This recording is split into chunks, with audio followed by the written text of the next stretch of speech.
April 15th, 2025, tax day. Hope everybody has filed their taxes, and if not, we have a quick meeting so that you can go file your taxes. This is the Goffstown Budget Committee. We'll get started with the Pledge of Allegiance. I pledge allegiance to the flag of the United States of America and to the republic for which it stands, one nation, under God, indivisible, with liberty and justice for all. All right. Let's do a roll call. Samantha? I am Samantha Kern. Olivia Welch-Erdal. Peter Grigorakakis. Elizabeth DeBrule. Israel Carey. Brian Mazer. Richard Manzo, Select Board Rep. Joe Alexander. Rich Carroll. Laura Stevens. Allison DeCesare. James Piercy. Perfect. And Mark Renaud and Doug Pounds are excused. I believe that's everybody, right? Okay. So the first thing on the agenda is public comment. Is there anyone here for public comment? Seeing none, I'm going to close public comment. Next up, new business, election of chair under RSA 3215, the meeting immediately following the budget committee, the elections for budget committee. We're going to elect a new chair. So at this point, I'll open the floor for nominations for chairman. Samantha. I'd like to nominate Elizabeth DeBrule for chair. Nomination for Elizabeth DeBrule. Is there a second to that nomination?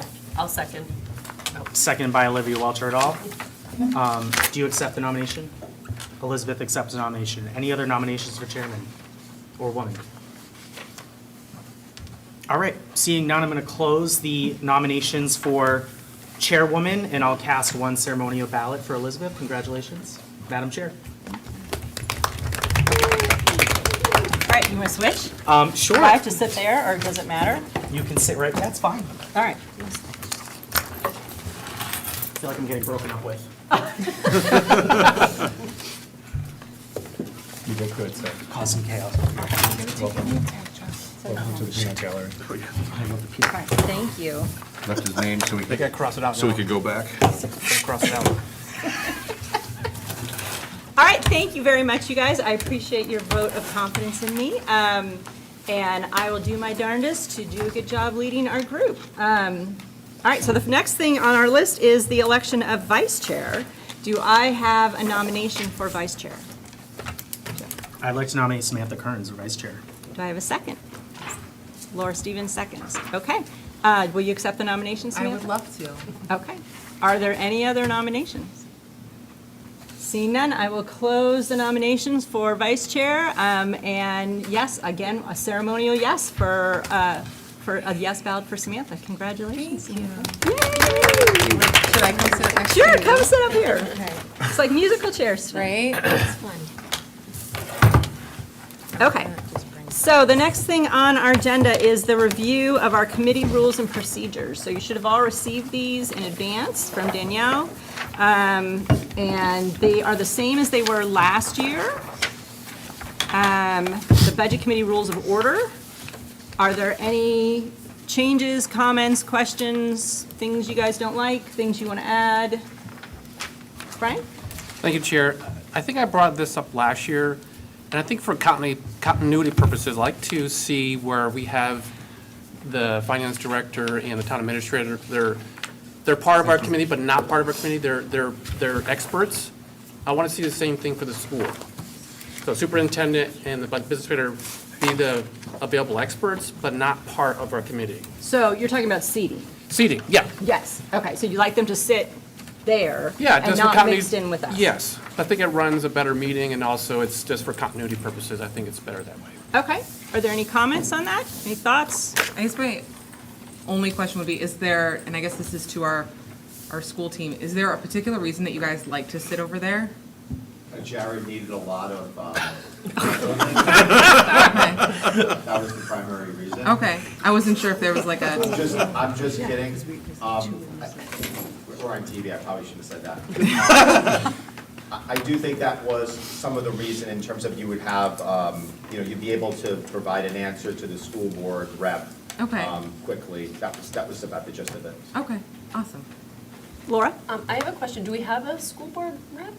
That's a great question. Do we have a school board rep? It is, it's Jared, Oh, it and is. Jack is the alternate, and I have to presume, I know that Jared teaches on Tuesday night, so I can only assume that, but I don't know if there was any reach out to Joe or anyone else. I received notification he wasn't going to be here, but he didn't indicate if Jack was going to be here or not. Okay, okay. And Richard is the select board rep. Poor Richard, it's like the mafia, like once you're in, you never get out. I really thought I would have a break, but, I'm happy to be back either way. Okay, are there other comments about Brian's suggestion?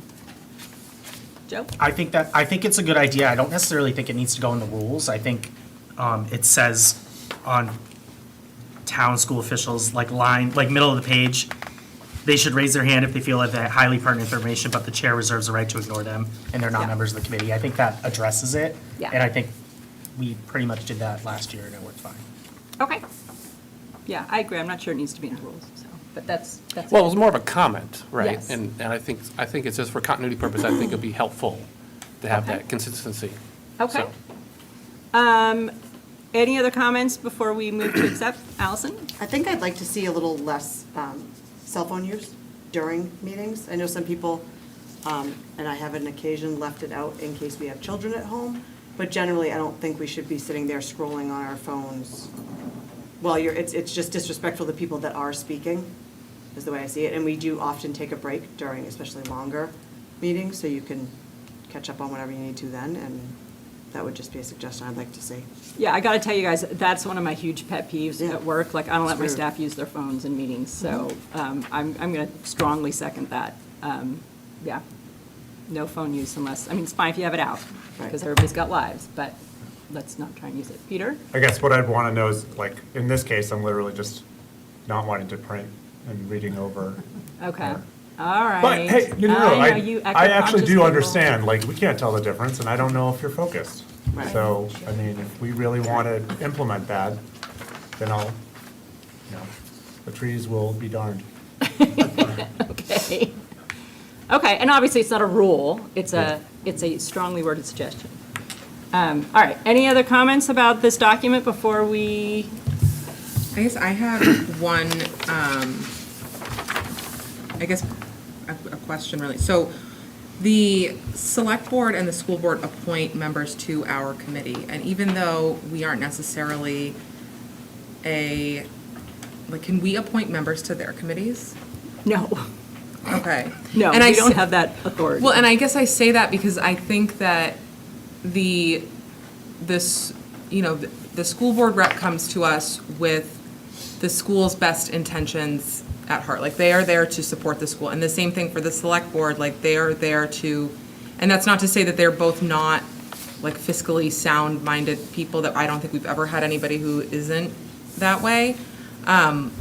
But I wonder if when they go back to their boards, they're going with the budget in the best mind.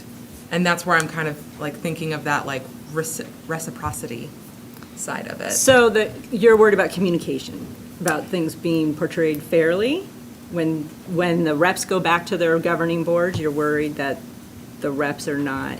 Yeah, I'm worried might be like too strong of a word, but I guess I'm looking at it like, I want to make sure that the budget is represented at the school board, and I want to make sure that the budget is represented at the select board meetings, and not, and I guess that is the job of those representatives, but I guess, no, never mind. Yeah. Yeah, so I Because mean, see that this it's is their a job, but- communication issue, and if we need to have discussions with a rep, I don't mean Richard, I'm sorry, an anonymous rep, that is something that the committee does in our meetings, if we feel that it's not being, they are not representing that budget properly to the board. Because all of those meetings have to be public on their end as Right. well. You can also always exercise your right to go to another committee and speak in public comment as an individual who happens to serve also on the budget committee. And I think it would have to be pretty egregious for the budget committee to decide as a group that we do not like the way that that representative is. Right, okay. represented. So I Yeah, think, yeah. I see your point, yeah. Yeah, but we don't, legally, we cannot appoint ourselves to other boards. Right. So we don't have any mechanism for that. Laura? Thank you, yeah, and I think enough of us watch those meetings that if we do see that there was confusion or something was said that was unclear or different than we had noted from our minutes or something like that, I think that can be brought up or discussed at our meeting, because I think most of us, some of us at least, are pretty tuned into those meetings anyway. So I don't know if anything would be hugely missed if something egregious, whether Right. on purpose or not, were to occur, Okay. Right. just for Okay. communication's sake. Yeah. So do I have a motion to accept the rules and procedures, the Budget Committee's rules and procedures? So moved. Do I have a second? Laura? Ooh, you're already on top of that. I really don't know how to use this, but we're gonna We'll figure it figure it out. out. Okay, any other discussion? Just say who makes the motion for the minute taker, so they don't have to go back through. Just say Oh. motion by Brian. Sorry, motion second by Brian, seconded by Helps them along. Laura? It was Laura. Thank you. Yes, back when I did this the last time, it was like the dark ages. I'm not even sure our meetings were recorded. Anyway, okay. So, any other discussion? All those in favor, raise your hand. Any opposed? Okay, so it's unanimous. So I'm just gonna So we do a little don't have to check. ask about abstentions. Check. I also want to remind people, we also have a Goffstown Code of Conduct. We do not vote on that. The Select Board has voted on that and adopted it. So I just want to remind people that it does exist and that we all have copies of it. And we received, you guys should have, James and Rich, you guys should have received copies when you were signed in, or, sorry, sworn in and did all your paperwork. Okay. Next thing up is CIP. Did the lights just turn off over there? Okay, CIP, their meetings start in mid-May. If you are interested in serving on CIP, please contact me. I've already had one member voice their interest in it. But if anybody else is, why don't we say, let me know by next Tuesday if you're interested in serving on CIP. And then I'll see who's interested and we'll go from there. They have, I was gonna say, they have released their schedule already. Okay, And so it's actually all Thursdays. okay. Not all the Thursdays, but they only meet on Thursdays. And that goes till, if I remember, like midsummer? From May 29th through September 11th. Holy cow, they go all the way? Yeah, but it's not every single Thursday. Okay. If you're interested, I'll fill you in more on that too. Okay. Next is review of budget timelines. Danielle passed some things out for us, but before we go into this, Brian, here. let's just have a quick discussion about what we think worked last year in our budget process and what didn't. Allison? I liked the Excel spreadsheets that we also received, so we could kind of rework the budget to get better answers.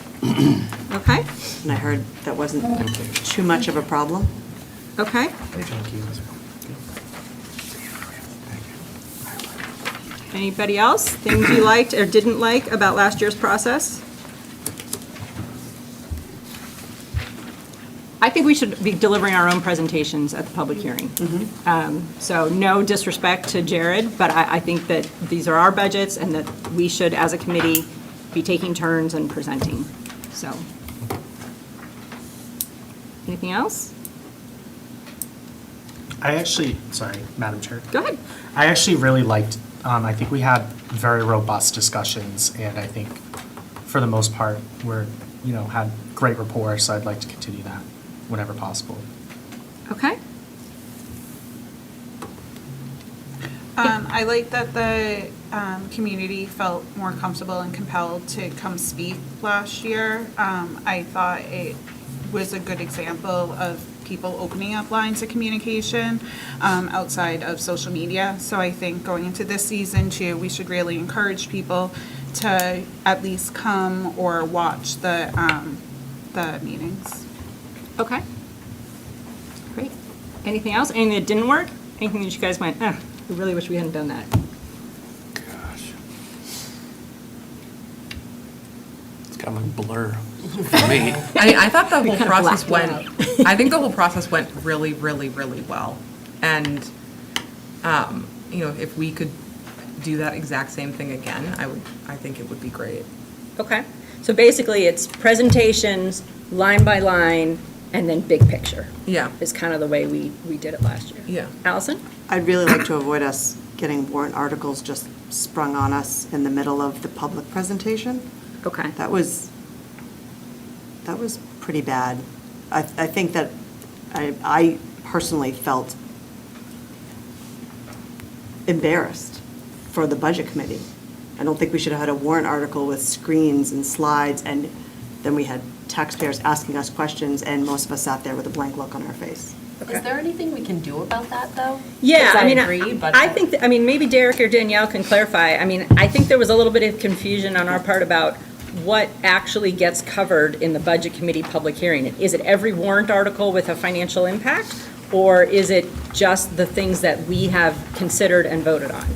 Yes, so it'd be every article that has an appropriation tied to it. One way that you may be able to avoid that a little bit is, right now, we've been holding the public hearing on the same day that petition articles are due. So that is kind of what happened on that last one. It was the date where the deadline to submit petition articles was the same day as the hearing. So unfortunately, we were left scrambling at Town Hall just to get the slides into the presentation, get everything printed out. So you could potentially shift that a little bit. So we would shift the day of our public hearing, or you would shift the day that I- the warrant articles are due? Isn't Warrant that articles, all that's set by legally? statute, so it would be potentially moving your, whether it's to that Wednesday or Thursday, but it's the second Tuesday in January. That's when all petition articles that have an appropriation have to be put in. That's also the deadline for cost items for a collective bargaining agreement. So if you potentially consider moving to a Thursday or something else, and we can help you as we approach that. Okay, But that's historically been the case, that we've got them up until, you can get them up till 4 o'clock. okay. Okay, and because it's a pretty narrow window on the other end too, right? I mean, we can't do the public hearing whenever, it has to be within a certain, You can do public hearings much earlier, however, if you get if one of the governing bodies puts in an additional appropriation You'd have to article. have another public Or hearing. you have a petition, you'd have to have an additional public hearing. okay. Okay, all right, thank you. Yep. So can we plan on setting dates so that we at least have time to all receive and know about any articles that have, or petitions that have appropriation? I don't know if it's too much to ask that we're able to have a meeting prior, but at least so we all get that info prior. I don't know how big that window is, but if we could at least make it so that we can all get all articles, petitions, et cetera, Yeah. prior to the hearing. Okay. Ideally, we'd have a meeting, but I don't know if that's possible. Yeah, I don't know if the meeting's going to be possible for just that reason, but yeah, okay. Okay. Anything else? Okay. All right, so then let's look at the timelines that we have for the coming season.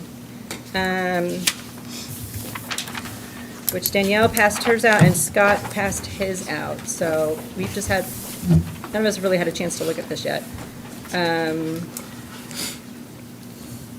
Danielle, is there anything you want to draw our attention to on this schedule? On the town side? Yeah, on the town side. I mean, this looks pretty standard to me. I haven't looked at it very carefully, but is there anything that is non-standard in here that we haven't had a chance to? The select board presentation looks like it's earlier this year. It's the same as last year for the most part, as far as this document shows you a lot of the background, the inner workings that are happening with the departments and finance to try to pull all the numbers together.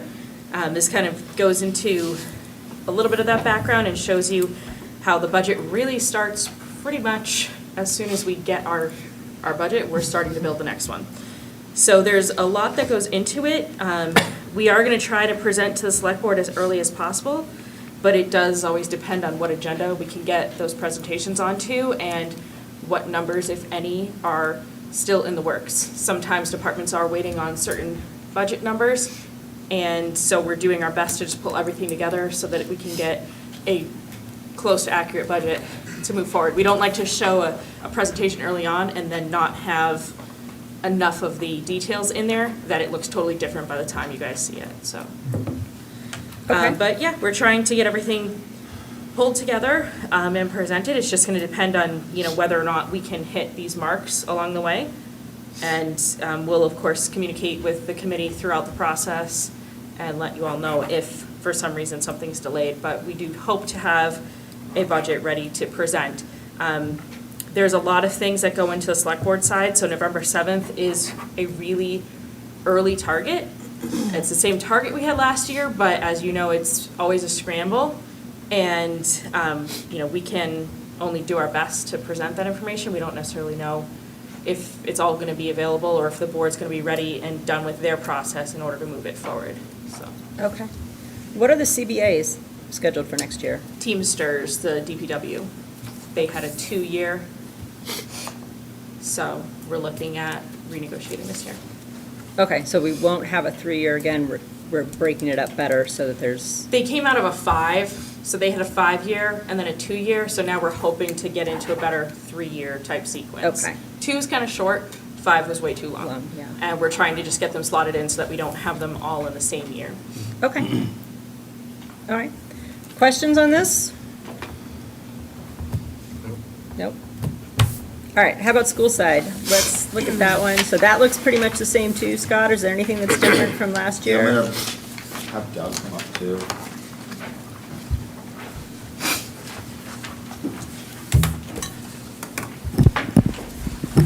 So for those of you who have not met Doug Totten will be the business administrator as of July 1.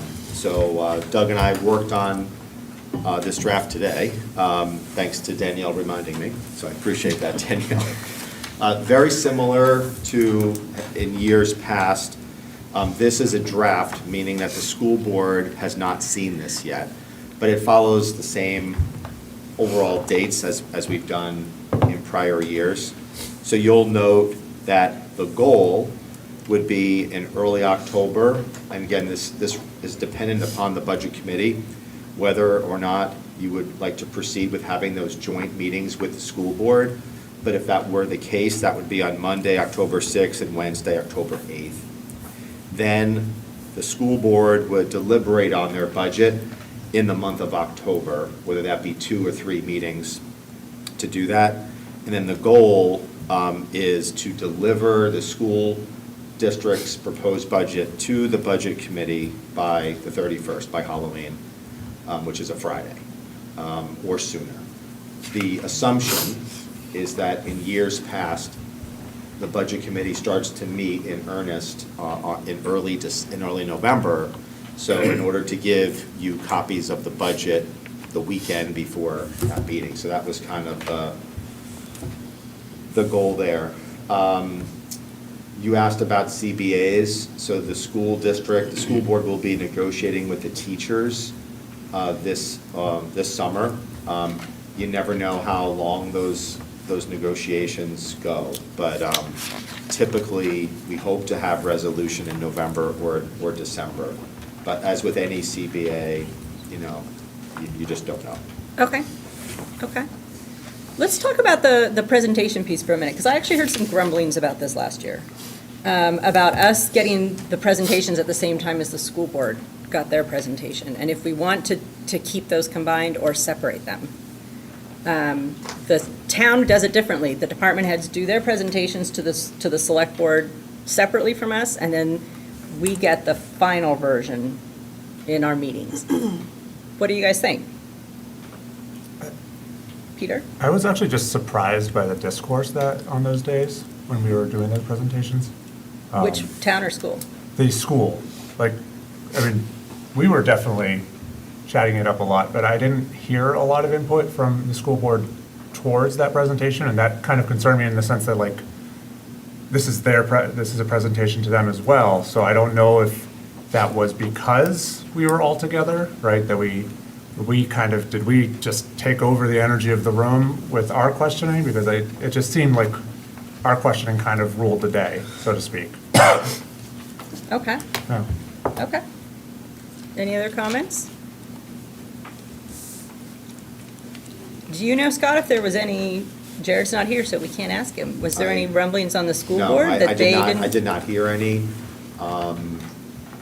I do believe that the school board members do ask questions, whether or not they were not as, what's the word, vociferous, is that a good word? Yes.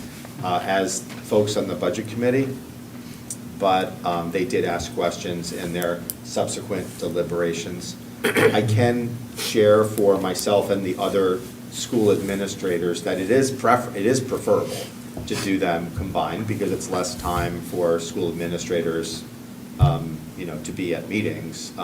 That said, that's totally within your purview and the school board's purview, but I've heard nothing from the school board in terms of not wishing to, they're still, they seem to still be willing to have a combined meeting. Again, I don't know, because these dates haven't gone before them yet. Okay, It's a draft. okay. Any other comments? Allison? What were the grumblings that you kind of were hearing? What I heard was one of the things was what Peter mentioned, is that we were doing a lot of talking, but the school board wasn't, and wondering if we had sort of kind of shut them Yeah. out, so to speak. But also the idea that we were getting presented information that might not actually be the information that was in the budget, because the school board has every right to change what those things were presented. So was that really a good use of our time when that isn't really what is going to be the final budget, theoretically? Laura? Yeah, that's my concern, and I hate to make admin from school do more nights. But because the process with the town is sort of very clear, department heads, select board, us, right? And we hear it. I was kind of expecting the same from school board, where it's like admin, school board, us, but it was at the same time. So yeah, I was unclear of if that was the best. It was probably only the best use for admins of their time.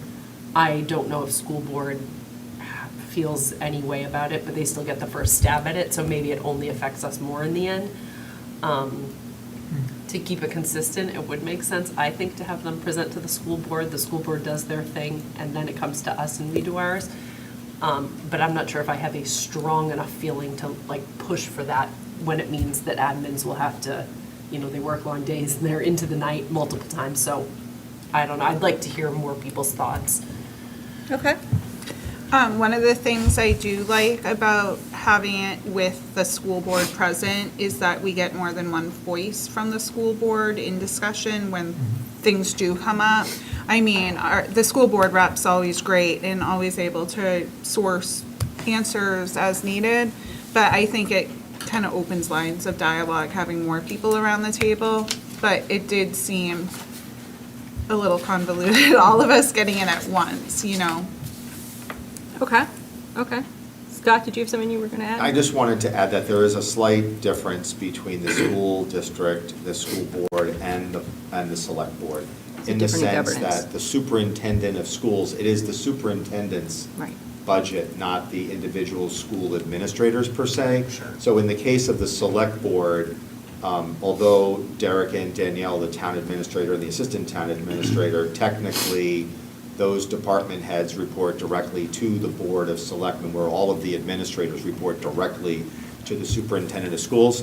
And you'll note that, on here, there are multiple opportunities or instances in which those school-level administrators, first, if there's any staffing that they believe is necessary, they have to let our HR director know.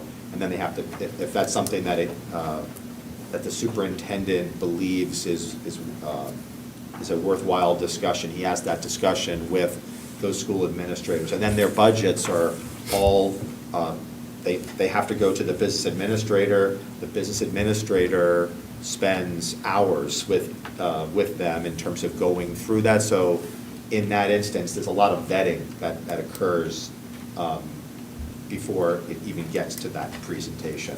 Whereas I think on the select board side, it's a little bit different because they technically are reporting out to the select board, who then makes those decisions. Okay. Yeah, I think Scott said what I was going to say, is that there's a different process there, Yeah. and just from like my experience, I believe the town requested to have two separate because I think at one point I had asked if they wanted to do it together, but I think they said they wanted to come back and present a couple times with changes, so Right. I deferred to what each group wanted. Okay. All right.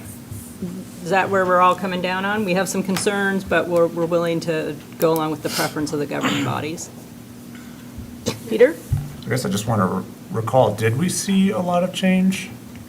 I'm trying to remember if we did see. We did not. On the school side, there was very little change, I believe, between the two budgets. But again, I think that's the function of the system of governance Yeah. that you have.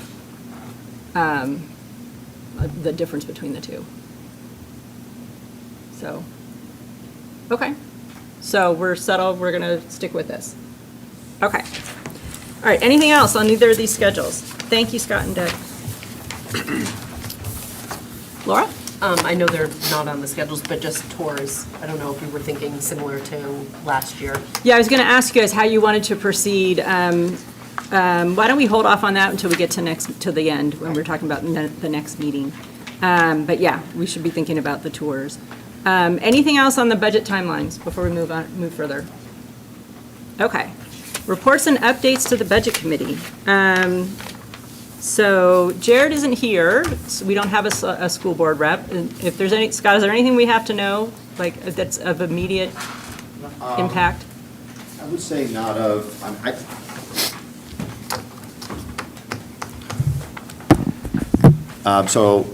in terms of the current budget that we're in, the only thing that I would say is that we've seen just a higher than normal unplanned expenditures of things that are breaking down or that need repair. So Mountain View Middle School is over 30 years old, and it seems like things are breaking left and right there, whether that be, we're seeing issues with our fire suppression, like the piping, and we've had issues there. We've had, I don't know if you've seen in each building, you know those machines where they clean the floors, they're called scrubbers, like two of those just, and they're expensive, and the alternative is mopping, and that's not a thing. So, you know, we're hopefully we'll get those replaced because right now, that is, we are at Glen Lake, thank goodness, it's a small school, so we are, you know, hand mopping, but those machines make us more productive. But we've just seen just a lot of building repair issues.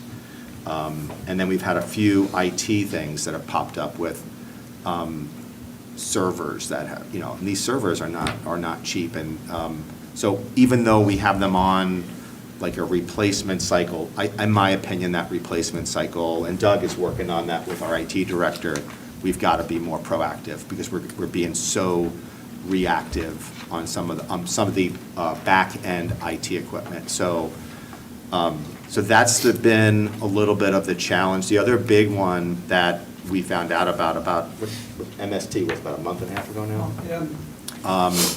So Goffstown High School sends their students who are seeking vocational education to Manchester, the Manchester School of Technology. And we have about 130 kids who go there for a variety of different programs, ranging from plumbing, electrical, cosmetology, you name it. And unfortunately, more students in the state of New Hampshire fortunately, there are more students that are taking vocational ed.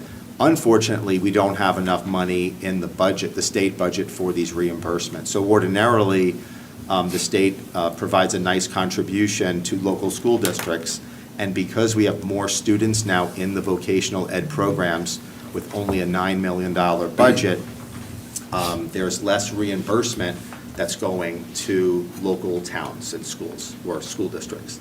In our case, over $200,000. So that is a shortfall that we're going to have in our budget for this year and this coming year, because we didn't know about the shortfall. And quite honestly, knowing the constraints that are at the state level right now, I don't suspect that we're going to see any help there. So it's something that we're going to have to deal with locally. I can't speak for the superintendent of schools, but he is a big advocate for vocational education, and I don't I think we're gonna have to just try to deal with it.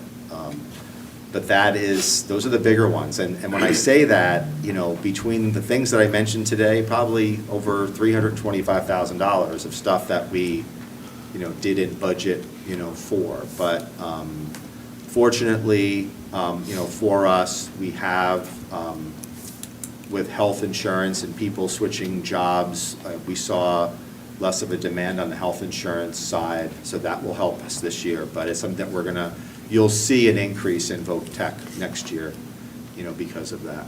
So I just wanted you to know, that's like the biggest. Chuck, is there anything else this big picture stuff that?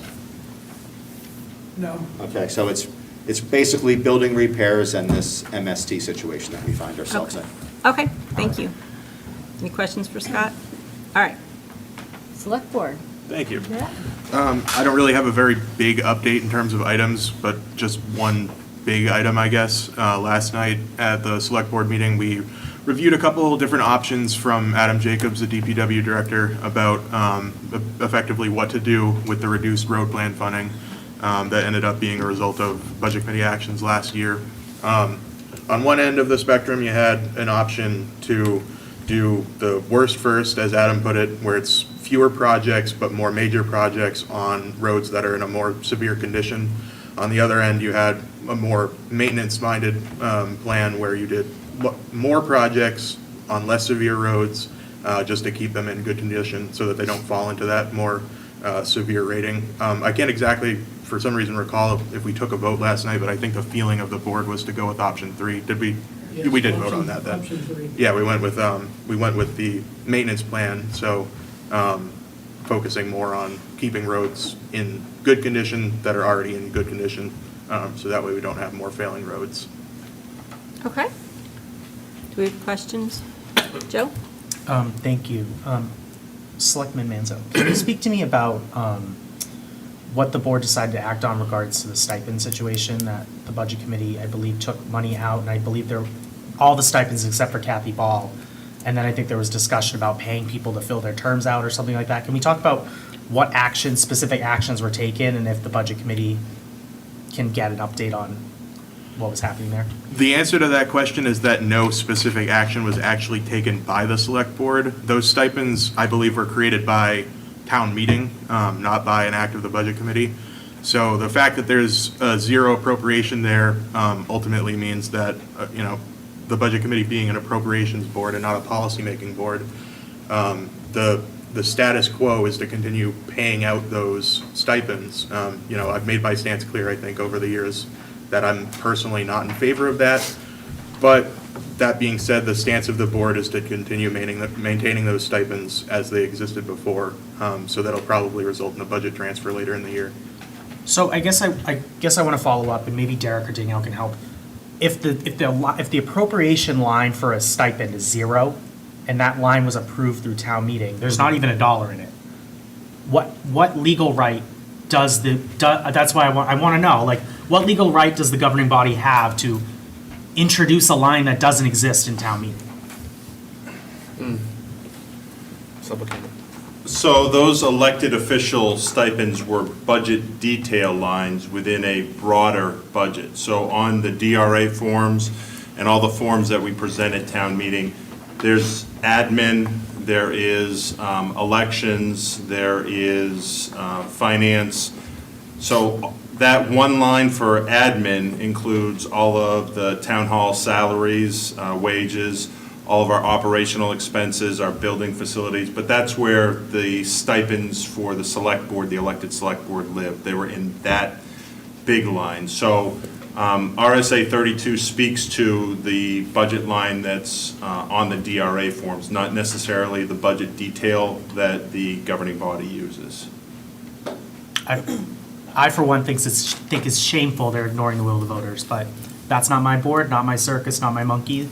But I am incredibly disappointed with select board. Laura? I just want to clarify.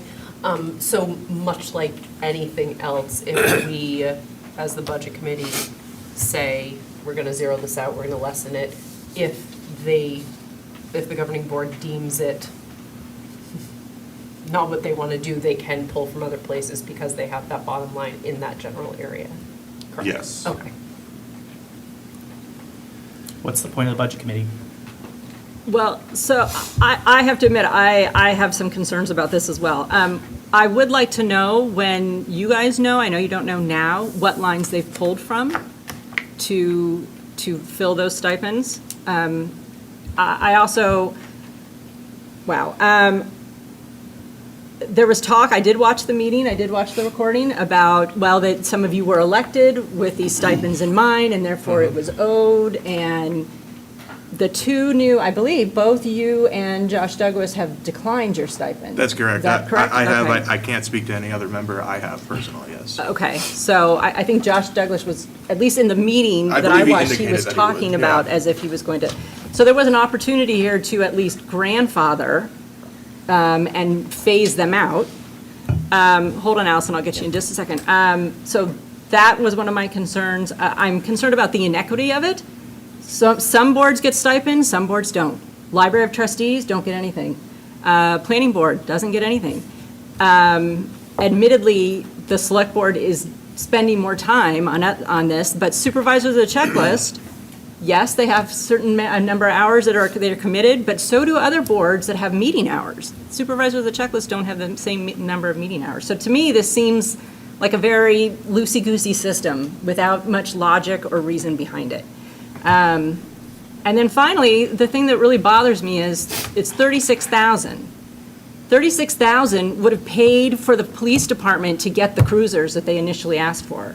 $36,000 would have paid for half of that fire command vehicle. It could have gone to the road plan. It could have gone to more tax relief. I just don't think that this was the highest priority, in my opinion, for that money this year, in a year when this town made some really big sacrifices. So, I mean, that's my opinion, but I have concerns about it as well. And I know this is going to come back. We're going to get this budget, and it's going to have stipends in it again. And I would like to see the Select Board address some of those concerns before they bring this back up, because we can take it out again, and they can put it back in again, and we haven't really gotten any farther on this. But I hope that gets conveyed to the Select Board. Yeah, absolutely. I and can that take that feedback, Doug. they come up with a better plan with more logic behind it than what I heard at the Select Board meeting. Allison? I was just kind of comparing this, though, to last year, or last budget season, when Frank was trying to cut the funding for the one, which teacher was it? The SEL teacher? Yeah, the SEL teacher. And we made it really clear that you couldn't actually cut, like, the funding for a position, that they could still keep that position, that we were not in a position to actually decide that. And I'm trying to, and again, I'm not even disagreeing with what you said, I'm not even necessarily disagreeing with the idea, but isn't that kind of similar? That we all were very clear that you can take the money out, but there you can keep that SEL teacher. So why would this be a whole lot different, that we were pretty clear we wanted to get rid of stipends, but they're basically saying, no, we're still gonna pay stipends? I'm trying to see where the difference in those two things would be. Olivia? I guess my concern, I didn't vote last season to remove the stipends. That said, every single department was really pared down last year during the season. And my concern, I think that's what your concern was, where that 36,000 came from. That if there was that much wiggle room to cover the stipends, I don't understand why there wasn't more presented that was disposable. Joe? Olivia's so right. The function of the Select Board, after we sent a 1.7% budget to public hearing, for them to come back and say, you know what, out of all the things we cut, road funding, we cut library windows, love the library, we cut a bunch of stuff, and for them to come back and say, you know what, out of all the cuts you made, we need to pay ourselves still. That is, I want the public to know, that is absolutely ridiculous. And the public needs to say something to the Select Board, Which they can do at public comment. and I will be there. Scott, you cannot, I'm sorry, you can't. Just a public service announcement. When you speak, please be within 3 feet of the Oh, microphone, okay. that's it. Okay. Okay, should we move this closer to us then? Okay. And I'm going to ask a question to Scott because Jared's not here. Do you know if the school board instituted their stipends back in? I'm sorry to backtrack to the last, like, we moved on to the select board, but. That topic has not been brought up at the school board, recognizing that it's a different situation because their fiscal year starts on July 1. I do anticipate that it will be on their, they have 3 or 4 more meetings before that date, and that will be brought up. Okay. And I want to just disclose that of the budget cuts that were made by the budget committee, obviously the school board, they're responsible for that decision. I will be advocating for the treasurer specifically because I know how much work the treasurer puts in, and then that'll be a school board decision. So I believe that the school board treasurer and the school board clerk, they perform certain statutory duties that are time-consuming, so. Thank you. Laura? Thanks. So I agree with Olivia and Joe on this. It is called public service. It would be real gross to see money taken from elsewhere and stipends prioritized over something else when we whittled this budget down and they basically said, hey, we are going to do our best. You guys voted. We whittled it down. The public said thank you. They approved it. And the best, most responsible way to spend the money is paying yourself as a public servant. Like, yikes. Olivia? Just a quick question about the school board. Do you remember how much the total of their stipends was off the top of your head? I don't remember off the top of my I head. mean, I can go back and look at the budget I don't remember off stuff. the top of my head what their, I thought their individual stipends were like 25. I believe they were pretty similar, Yeah, they but were the similar. school board was Okay. larger than the select board. That's why the appropriation was Yeah, probably but a the little. select board gets 6,000, I thought. If it's 36. Yeah, I'm there's thinking 5 like of them, 3,600 or plus the- something like that. Okay, I'll look. Thank Yeah. you.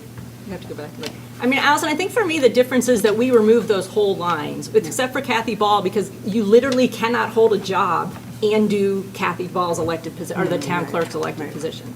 So I think that was the distinction. I mean, the other positions, you can hold a job and still be an elected official. Yeah, So I- that, for me, was really the big distinction. I think it would be different if we'd come, I mean, I suppose we could have come back and said, we're going to cut the stipends lines in half, and then the select board would have been entirely within their rights to decide how they were going to divide that up and sort that out. But we did remove the entire line, so, go ahead. Yeah, I just want to clarify that. I wasn't saying what I said in disagreement with what all of you were saying. It was just, I was trying to think through the process of like, why did some people think that was okay to cut, but this wouldn't be when you're very specifically picking out something that you don't want to see returning? That was kind of what I was trying to get to the bottom of, but I don't disagree with what everyone's saying here. And again, Budget Committee has never taken a stipend, as far as I've seen, and I don't want one. Right. I was gonna say, maybe this has just kind of been answered, but it's not like the math teacher has a specific line and the science teacher has a specific line. And we, if we wanted to eliminate a science teacher, we would say, okay, we want to eliminate, Mrs. Smith. No offense, Mrs. Smith, if you really exist, I hope you don't. Whereas with this, it is a specific position that we almost, I don't want to say eliminated because those elected officials definitely still do exist, but we did eliminate like their jobs. Whereas with the SEL teacher, that teacher's name position did not exist. We were picking a teacher, and the school board could have been in their purview to cut a 4th grade teacher or whatever other teacher that if that had passed. So I guess that would be, does that make sense, is the difference? Yeah, maybe. Any other comments on this, discussion on this? Real quick, is there any way we can, not like a formal motion, but request that Selectman Manzo take our disgruntledness back to the board? I think I did. Yes, no, I'm going to do that either way, so. Thank you, I appreciate that. That's all. The other thing, the final thing I just want to point out, I would appreciate in future if you could take back to them, that Josh mentioned during the meeting a conflict of interest. And I mean, I know some of the select board members had wives who were also elected officials and were also receiving stipend. I think at the very least, that conflict of interest needs to be disclosed, like openly in the meeting. If you or your spouse, I mean, obviously, we know they are personally going to benefit because they're talking about their own stipend, but if your spouse is going to receive money, I think you need to publicly disclose that and say, this not only affects me, it also affects my wife or my husband or whatever. Sure, I'll bring that back So- too. Okay, Laura? Not to belabor it, but to more to Allison's point, I think, I don't want to speak for everyone, but I think kind of what we all discussed as a group is this was specifically different than like the SEL teacher or something else, because not everyone gets stipends. As an elected official, it's not like your right to receive a stipend. So it was kind of already like a weird gray area, like budget committee never got one. I wouldn't take one anyway either, but like it was all over the board anyway. So it wasn't like it was kind of already didn't make sense to us so much. That's what I felt anyway with the discussion. Okay, anything further on this? Okay, I have one other thing to bring up on the town side, kind of left over from last year. I know I felt, and I know from talking to some of you guys felt, that there were several things on the town side that came up during our presentations where it's like, well, we charge a fee for this, but we haven't evaluated the fee in a really long time. And the sewer commission did that, and they had adjusted last year. The water commission historically did that. One of the things that made me the most furious I think I've ever been as a budget committee member, this was several years ago, they realized they hadn't raised their water rates in, 20 years, and they raised them all in 1 year. Went up 68% in 1 year. I think, as a budget committee, I think maybe we don't need a formal motion, but I would like to see the town reevaluate these fees, the impact fees, the summer camp fees, the tipping, the dumping fees, any of those fees, I think, in my opinion, they need to look at them again on a town-wide basis and see, we don't want to rip people off, but at the same time, we don't want to, it shouldn't be like the best deal ever, because the taxpayers subsidize that. So, Okay. I don't know how everybody else feels about that, but, Derek's got something to say. I will say that the Board of Selectmen, I believe it was in February? Yes. In February, did hold a public hearing. We received no public comment, but they did adjust almost all of, quite a few of our different fees. And I know that Adam is looking at his solid waste fees. Those were the only ones that were not adjusted. But we adjusted fees for a lot of our building permit applications, a lot of our Parks and Recs programs, our special detail rates, and some other items. So we did adjust some fees. Yes. What about impact fees? So impact fees are driven by, you need to do an impact fee study. Currently, the planning board is in the middle of that process. They have a third-party contractor that is working with the departments that we have impact fees for to make sure that they are appropriately being charged for. And that'll be a decision of the planning board, not the select board. I feel like we heard about this study like a long time ago. So it's a complicated process. Yep. Okay, because by the time they finish the study, the rates might not be so valid anymore. I think they were updating them to last year's CIP and some of the projects they had. I think right now they're working, I know they've met with the school district a bunch of times and police department, so they are finishing that up. And ultimately, that'll be a vote of the planning board, not the select board. Okay. Okay, Peter? I just have a question about the February meeting. Have those fees already been implemented, or are they already in Yes. place? So everything that was decided on that day went into Yeah, effect? I'd be happy to have Danielle distribute what those fee changes were. Again, that was a public hearing that was noticed, and we can send out we did not change every fee, but we did look, I know I can speak specifically for my department. we took a long look at what we're charging for our building department, our permit fees for inspections, permit reviews, and we adjusted those, and then the other departments did as well, so. Okay. More comments on this? Allison? Not directly on this, but I keep going back to this periodically in my head about our interactions or our fee schedules with the county and how they have so much of Goffstown, and I keep threatening to go pick Danielle's brain over what we're actually getting from them versus, if I owned that amount of land and that. What mechanism would we have to even start trying to get an equitable relationship with them in Goffstown?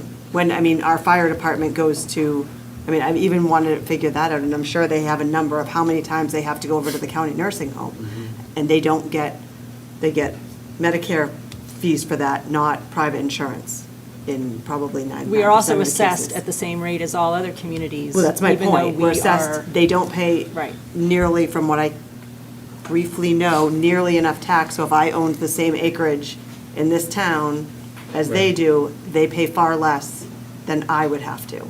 So, and we're not getting a break on our taxes that we have to pay. So Right. so is that a select board thing? Is that a me personally suing them thing? What, because I've heard that it has to be a legal.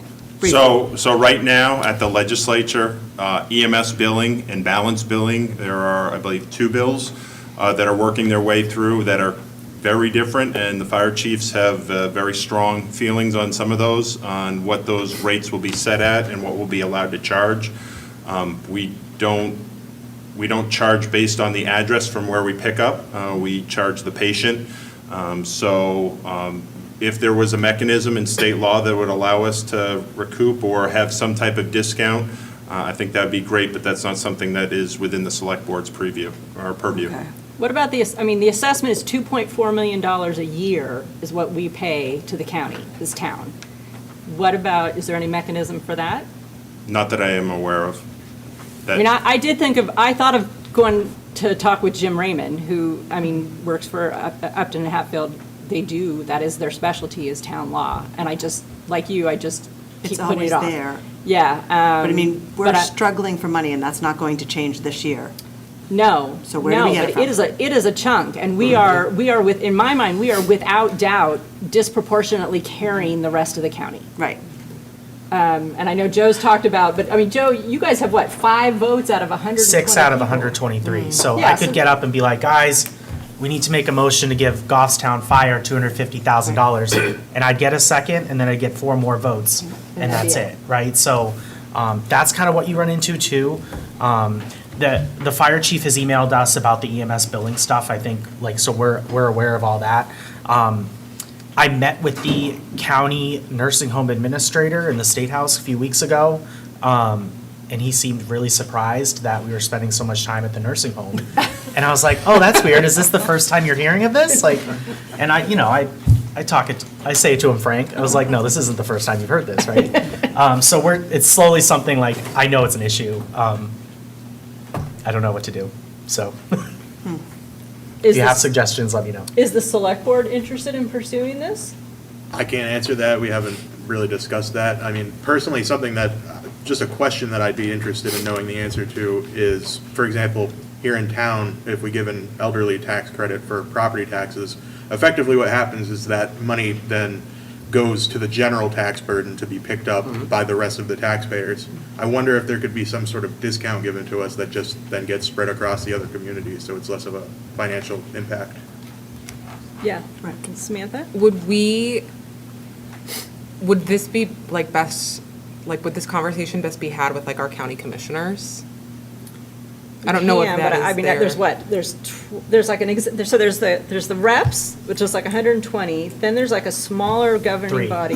Right, 3? So there are 3 county commissioners that, with the county administrator, Then there's oversee the executive day-to-day. council. Then there's an executive Committee, which is. Which is 12. 21. No, I think it's 21 or 28. I don't know No, what state the- reps. The executive committee is a committee of state reps. I believe there's only 12 or 13. I think Okay. 13. Fred used to be on it. Yes, and then the entire delegation is 123. We only really vote on like final budget, like, so we have opportunities to amend it, but it's the executive committee that sits there, and we don't have a Goffstown rep on the exec committee anymore. It used to be Fred Platt. Okay.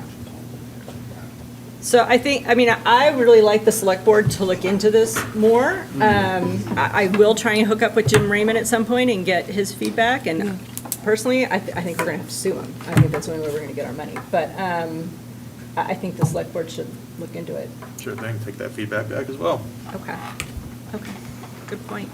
Anything else we want to bring up on the town side? Danielle, did you have something?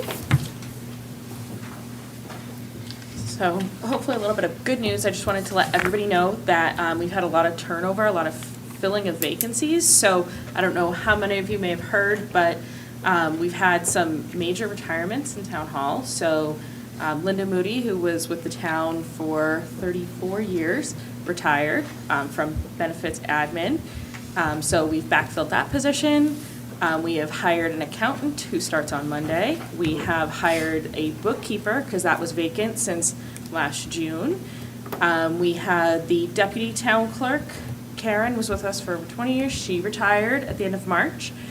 So a clerk 2 was hired. Yesterday, the select board appointed a new deputy clerk. And Kathy Ball, who's been our town clerk for about 20 years, is retiring on May 2nd. So we're going to have the deputy clerk become the interim clerk, as the RSA outlines. So there's a lot happening. We've hired a new IT help desk because at the end of the year, we had a transfer. Somebody had left the department. So that's changed. We have a new per diem staff at GTV helping out with recording meetings. So there's been a lot of turnover at Town Hall. Specifically, we also have been filling other vacancies across other departments. So the fire department, technically on paper, still has 3 vacancies. However, they have them slotted in with people who did the, some of the people who had done the DOD internship. That was that Department of Defense where people are coming out of service from the military, doing an internship with the town where they are paid by the military during that internship, and then they're able to apply for open positions. So that happened, and we found some really great matches.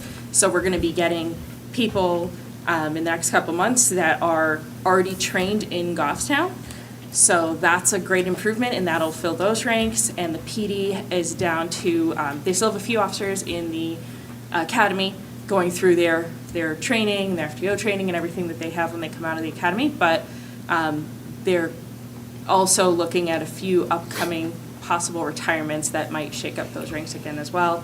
And we have a vacancy in dispatcher because we filled them all, but then we had one person leave from dispatch. So a lot of different turnover. We're seeking our seasonal staff right now for Parks and Rec and DPW. So if anybody knows anyone looking for jobs, please see our listings. But overall, we're just very happy to report that some of these vacancies are getting filled and people are getting trained, because that's going to help shift some of the burden off of other positions. That is great news. I'm really glad to hear it, right? That was what everything was all about last year, was getting you guys some relief. So that's terrific news. Thank you. Thank you very much. Okay. Anything else for town, for Peter? I just wanted to ask, so we talked about the stipends. Was there any other movement or either discussed from anything that we either cut completely last year or reduced significantly other than the road plan? Really, the road plan is the biggest one. Having to grapple with that, 450,000, effectively a shortfall in the budget, is a very big task. Okay. Joe? Real quick, I also just want to thank Derek, Danielle, Scott, Doug for their advocacy, especially on the state level, because there's a lot of things that I don't get flagged, and then they flag a bill for me as being bad for Goffstown. Specifically, it was HB 147 that had to do with St. Anselm College's tax burden, and it would have drastically reduced it. And that was a situation where they were able to connect with us, and we were able to take care of it. But I just want to thank, we have some great administrators that are on top of it, so thank you. Good job. Was that bill specifically for St. A's, or was it some sort of general? It was for all religious land zoned, but St. A's happens to be the largest one in the state by far. Really? Yeah, like that, an educational, it's a Catholic, a religious educational institution with hundreds of acres, so. Okay. Yeah, that was it. Okay. All right. Okay, so the next thing on the agenda says school and town liaison updates. I don't know what that means. That's kind of what we just did. Oh, okay. It was us as staff bringing Yeah. updates in addition to whatever the representatives. Oh, all right. All right. Fair enough. Okay. Approval of minutes. I don't think we have any minutes to consider either, do we? I feel like we missed some. We must have some, but I don't remember, we didn't So- get them. The minutes are posted on our website. So right now, we're posted all the way through December, as well as the ones following the deliberative session meeting. We have 2 meetings from January that are still in the works. So, as you know, where we lost our minute taker, and then we were exploring different options through AI. It's been a steep learning curve to get up to speed with some of those technology options. But we are working through those, and we are almost caught up. So if the committee would like to review those minutes, I can, they're on the website, the public website, but I could always send the link as well, just to give you guys that quick link to it. And if you can review them on there, and maybe take them up at your next meeting for Yeah. motions. We have a lot of motions to catch up on. Yeah, that'd be fine. That'd be fine. Thank you. Please do send that link. Sure. So we'll know when they're ready and available. Okay. All right, we're getting towards the end here, guys. I just want to point out, before we talk about our next meeting, upcoming training opportunities. So, James and Rich, there are some opportunities to go to New Hampshire Museum Association, or not museum, sorry. Sorry. Worlds colliding. You can find out about museums if you want. It's very interesting. Sorry, the Municipal Association. I'm going to do that all the time, because the Museum Association is NEMA, so they're too similar. Anyways, so to get some training and some updating on how the whole budget process works, the town covers for that or pays for that. So you should talk to Danielle, and she will get you squared away. And what else? This is Goffstown Budget Orientation. What is that? So before we jump onto that one real quick, just to a plug for the NHMA budget workshop, that is open to everybody. It's not just new members. It's great for new members, but it's great for people who've been on the budget committee as well. So feel free to keep a lookout. When they do have the date set, it's always in the fall, usually like the second week of September or something like that. Once the date's announced, we'll send an email out to the full committee, letting people know, here's the date. The last couple of years, they've had an option for in-person or virtual, so depending on your schedule, even if you can't attend virtually that day, if you sign up for virtual, then you get access to the meeting recording. So we're hopeful that they'll make that option available this year as well. But that's their kind of overview of the whole budget and finance workshop, all the RSAs around budgeting, what a committee can do or can't do, what the towns can and can't do with the budget, so on and so forth. The next one, the Goffstown Budget Orientation, that's something that we introduced, I think, 5 or 6 years ago, actually. It was actually Scott's idea, and I think it's a great idea. So he and I jointly have scheduled time with this committee to do an orientation, going over specifically the town. So the town and school and how we budget, and going through what it means in Goffstown to do your budget. So looking through an orientation of really how our GL is set up, how you can read the budget reports, how information gets presented, the do's and don'ts or things that, we are allowed to do or can't do within that RSA parameter. So it's been really successful, I think. And we've been lucky enough that the committee's been willing to allow us to speak, to do that presentation. So we're wondering if you would be willing to allow that again this year. I'm going to say, I've always found it really helpful, especially on the school side where they have all these function codes. And, I'm not going to remember what the function code is for special ed right now, but it's that function code is very much all right, that is for special ed. We can't really touch that specific code. And so that way, when you look at this spreadsheet, when you see, I want to say it's 1900 or 29? 1200. I was close. Okay. So it's 1200. It's all right, we can't change that. We can't change a 1200 transportation code because that's for special ed. We need to have that. That's what it is. And so I'm definitely in favor of Goffstown budget orientation. Other comments? Okay, so then, yeah, we could, I think we should. Just work Since out a nobody meeting. objected, yeah, we should go ahead and figure on that. Okay. Typically, we've done it in the summer before you get into the, multiple meetings a week when you're really going through all the details of the budget, but Right. I'll coordinate with the chair to pick a date that you think is suitable. Okay, okay, great. Okay. All right, so last things, two things. One is, this is something that has changed since the last time I was chair. I can't get any of your contact information, which seems crazy to me. Apparently, it's against the law for the town to share your contact information with me. So what I'm gonna do is, you are not obligated to provide it, but I'm gonna send around a piece of paper, or we can leave it and people can come up and sign it. If you are comfortable sharing your phone and email, that would be great, so that I can send you a text or something if I need to reach you for something outside of the meeting, although it is technically, right-to-know laws are like, is all this. So, and I will share mine as well with people, so I'll just leave that there. We can do it later. We can pass it around later. Laura? Question about that, I guess. So I know normally when info is shared, we don't do it directly? We do it with Danielle. Okay. So this is just like for stuff that's not that? Yeah, it's not about the sharing of information, it's just about, Like if you if I need need to to be check in with you about something, or when people can't come to the meetings, do they notify you or they notify me? Typically. Microphone, 3-foot rule. So typically, people coordinate with town hall, so they notify Catherine and I, and we notify the chair. The chair would then excuse them if it's a qualifying type of reason or whatever, and then that would get recorded in the official meeting minutes if someone's absence is excused. We do get those emails, and I get phone calls and emails to my phone in the meeting, so right up until the start of the meeting, I see those if somebody says, hey, I'm running late, or needs to get a message out. As far as the sharing of information goes, once something's been shared with a majority of the board, even if it's done individually, it becomes part of a public document. So that's why Elizabeth was saying that information sharing will still go through town hall.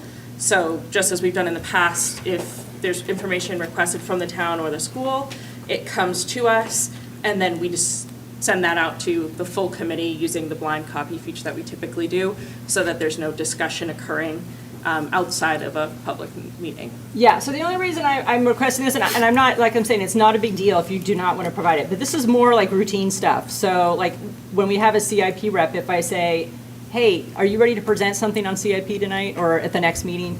Or if one of you wants to say, when is our next meeting or whatever, you can look that up on town hall, it's all there, but sometimes it's just easier to just reach out directly to the person, and it just seems, this is not like official, it's friendly, it's like people talking to one another as normal people. So that's all the intent is, it's not to have discussions, it's not to do any of that kind of stuff, so. Joe's like, I'm already? out. You've Friendly screwed talk, up. I'm out. You trying to foster a sense of community? What? Yes, believe it or not. Okay, so, all right, so the last thing on our agenda is next meetings and how we want to proceed between now and when these schedules begin. I'm going to propose that traditionally, the Budget Committee does not meet in the summer, which I'm good with, but I'm going to actually propose that we not meet in May, but we have one meeting in June. And part of my reasoning is because, I don't know about your Facebook feed, but mine is full of state laws and this and the budget and da-da-da-da, and how everything's going to impact your town. And I want to know after it all shakes out, right? When it settles, when the governor signs the budget, I want to know, I'd like to get an update on how that is going to impact us, town and school. Derek's already laughing at me. Well, You think the budget's gonna be done by? yeah, you're anticipating the end of June, the budget's gonna be done. Usually, isn't it just like the first week of June? No, I think this. No, I this think year's July gonna be a probably. late- Oh, you do? Oh, yeah. We may not even have it for the budget season. Yeah. We have Oh. continuing resolution. I don't know. I'm not trying to like dispel Yeah. anything out there, but there's a lot There's a of lot runway of left. challenges. They have a lot of challenges at the state. Okay, so you think June, all right, well, then maybe we don't need a meeting in June. But at one point, once that budget gets passed, I would like an update on what those laws have, how they're gonna impact us locally. our budgets specifically. So, okay, so we don't have to do it in June. But then how do we want to proceed? Do we want another meeting this spring? Do we have stuff to talk about? Do we want to do the tours this summer or late summer and early September? Was that useful for people? I love our field trips. Yeah, I think the tours are I think they're really great. important, even for the people that have been on the committee for years. So much changes, and with all the budget changes and turnover and position changes, I think it's really important that the department heads and departments get heard. Okay, Laura? This may just be because I've been on them a few times, but I feel like they're only really effective if during the tour, whoever's giving the tour specifically speaks on items that are budget concerns. I don't mind walking around and seeing classrooms, that's lovely and cute, but if it doesn't really have to do with what we're gonna be talking about, I think our time could be better spent. You want to know what's broken. Yeah, basically, like, it's nice to walk around and tour buildings you haven't been in, but if that doesn't matter when it comes to what they're asking for, then I think we can just make sure we're more efficient. Okay, Peter? I think kind of to echo how you're saying that, like, the most effective tours, I knew a tour was effective when we came to presentations, right? If I came to presentation and I felt like that tour was a primer for what we had, and it actually allowed me to have a more engaged presentation, like, be able to ask more real questions about things because I had seen that. That's just a great thing to just be noting for anyone who's offering the tour. Just how does this affect your ability to present your budget, you know, in November or whatever, when we need to be able to discuss this, sorry. Okay. Anybody else? All right, we can go ahead and schedule those, maybe starting very late in August and mostly in September. Okay, what do you guys feel about a meeting, another meeting this spring, or do you want to hold off? I think if only if there's something need to discuss. I guess I think I like the idea of the budget, like, once the budget passes the State House meeting, then, where, it's funny, so my job at the state has also been like June, and so like this was a fun surprise for me too, that like not June. So that's cool. But so I think even if that is late July, early August, I think that, I know that that's kind of like the hot summertime, but I certainly wouldn't be opposed to that. Okay. Yeah, I think we'll probably push that back till probably late August or early September, because I don't think anybody wants to go to a meeting in the middle of July, and half of us will be on vacation, Okay. maybe. But I think you're right, so I Yeah. think that's a good idea. Joe, did you have something? I'd just say, as the chair, ask yourself the 4 questions of if the meeting is necessary and go from there. Yeah. I Okay. don't think a summer meeting, just have one, is necessary. Yeah. Okay.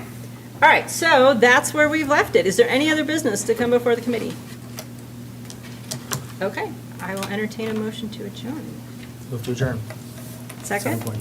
All in favor? So motion by Sorry, Joe made the motion, Laura second by seconded. Laura. That's gonna take some getting used to. All right, we are adjourned. Thanks, Adjourned. everybody. All right.